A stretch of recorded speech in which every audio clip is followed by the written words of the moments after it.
हरे कृष्णा, राधे राधे। तो आज की वीडियो में हम जानेंगे वैशाख पूर्णिमा की सरल पूजा विधि। तो देखिए, वैशाख पूर्णिमा की पूजा आप अपने घर पर बहुत ही सरल तरीके से कर सकते हैं। वैशाख पूर्णिमा वाले दिन सत्यनारायण भगवान जी की पूजा की जाती है। इस दिन भगवान विष्णु व सत्यनारायण जी की पूजा करने से हमारे जीवन के तमाम कष्ट दूर हो जाते हैं। इस दिन दान, जप, धर्म, स्नान करने से हमारे सारे पापों से हमें मुक्ति मिलती है। तो देखिए, सर्वप्रथम हम चौकी बिछा लेंगे। चौकी पर हम पीले रंग का वस्त्र बिछा लेंगे।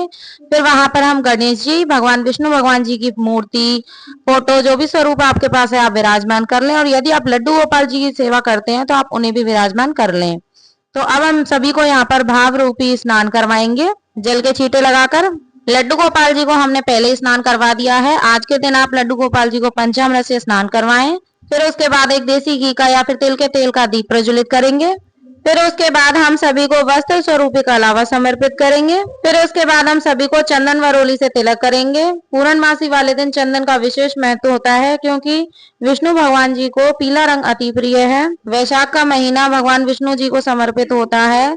इस महीने में आप जितना ज्यादा विष्णु भगवान जी का पूजा पाठ करेंगे उतनी ही ज्यादा आपके जीवन में सुख समृद्धि आएगी। फिर उसके बाद हम सभी को फूल समर्पित करेंगे। तो देखिए, आपके पास जो भी फूल आपको मिल जाए वो आप विष्णु जी के चरणों में समर्पित कीजिए। तो अब हम सभी को फूल समर्पित कर रहे हैं। यहाँ पर गणेश जी को, भगवान विष्णु जी को, लड्डू गोपाल जी को, सभी को हम पुष्प समर्पित करेंगे। देखिए, इस दिन सत्यनारायण भगवान जी की व्रत कथा आपको जरूर से सुननी चाहिए। और पूर्णिमा के दिन आपको खीर जरूर बनानी चाहिए। आप चाहें तो सुबह के टाइम में बना सकते हैं या फिर आप शाम के समय भी बना सकते हैं। तो देखिए, भोग की बात करें तो खीर का भोग आपको आज के दिन जरूर लगाना है। आप ड्राई फ्रूट का भी भोग लगा सकते हैं।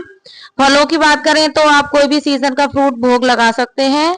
और केले का भोग तो अति उत्तम है। आपने देखा होगा सत्यनारायण जी की भगवान की कथा में केले का भोग जरूर से लगाया जाता है। आप चाहे तो मिठाई का भोग लगा सकते हैं, पंजीरी का, पंचामृत का भोग, ये बहुत जरूरी होते हैं, आप इनको लगा सकते हैं। और खीर आपको शाम के दिन, आज के दिन जरूर बनानी चाहिए। आज के दिन शाम के समय खीर बनाने से घर में सुख समृद्धि का वास होता है। फिर उसके बाद यथासंभव दक्षिणा आपको समर्पित करनी है।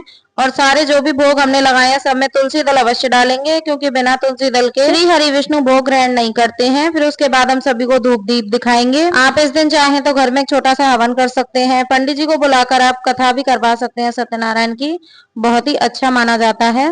उसके बाद हाथ में फूल लेकर हम सत्यनारायण भगवान जी की कथा सुनेंगे। तो कथा की पुस्तक आती है, आप उनसे आप कथा सुन सकते हैं, आप मोबाइल से सुन सकते हैं। फिर उसके बाद जो हमने हाथ में फूल लिए हैं वो हम श्री हरि विष्णु जी के चरणों में अर्पित कर देंगे। फिर उसके बाद हमें आरती करनी है। तो आरती आपने जो दीपक प्रज्वलित किया है आप उसी से कर सकते हैं, या फिर आप अलग से कपूर की आरती भी कर सकते हैं। तो देखिए, सबसे पहले हम गणेश जी की आरती करेंगे। फिर उसके बाद हम विष्णु भगवान जी की आरती करेंगे। आज के दिन आप ओम नमो भगवते वासुदेवाय का भी जाप कर सकते हैं। और व्रत आपने अगर नहीं रखा है तो भी आपको आज के दिन कथा आपको जरूर से करनी चाहिए। देखिए, पूजा के बाद जो भी भोग प्रसाद आपने लगाया है वो आप घर में प्रसाद स्वरूप ही सभी को बांट दीजिएगा। दक्षिणा आपको दान कर देनी है। तो देखिए, आज के दिन दान क्या करना चाहिए, चलिए जान लेते हैं। तो पूर्णिमा के दिन आप पानी का घड़ा भरकर दान कर सकते हैं, क्योंकि दान का बहुत महत्वपूर्ण नियम जो है बताया गया है। वैशाख पूर्णिमा पर दान करना विशेष फलदायी माना जाता है। पंखा, सफेद तिल, अनाज, आप अपने सामर्थ्य के अनुसार आप दान आज के दिन जरूर कीजिएगा। शाम के समय आप अपने मुख्य द्वार पर दीप जलाइए। तुलसी जी के पास आप दीप जला सकते हैं। पीपल के वृक्ष के पास आप दीप जला सकते हैं। शाम के समय लोटे में जल भरकर थोड़ा सा कच्चा दूध, चावल, फूल डालकर आप चंद्रदेव को अर्घ दें।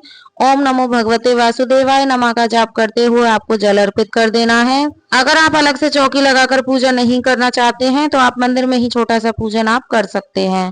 तो देखिए, इस तरीके से आपको बहुत ही सरल विधि से आपको पूर्णमासी की पूजा आप अपने घर पर ही कर सकते हैं। तो पूजा करने के बाद शाम के समय में आपको चौकी पर दिया जलाना है और आरती करनी है। चौकी आपको अगले दिन उठानी है।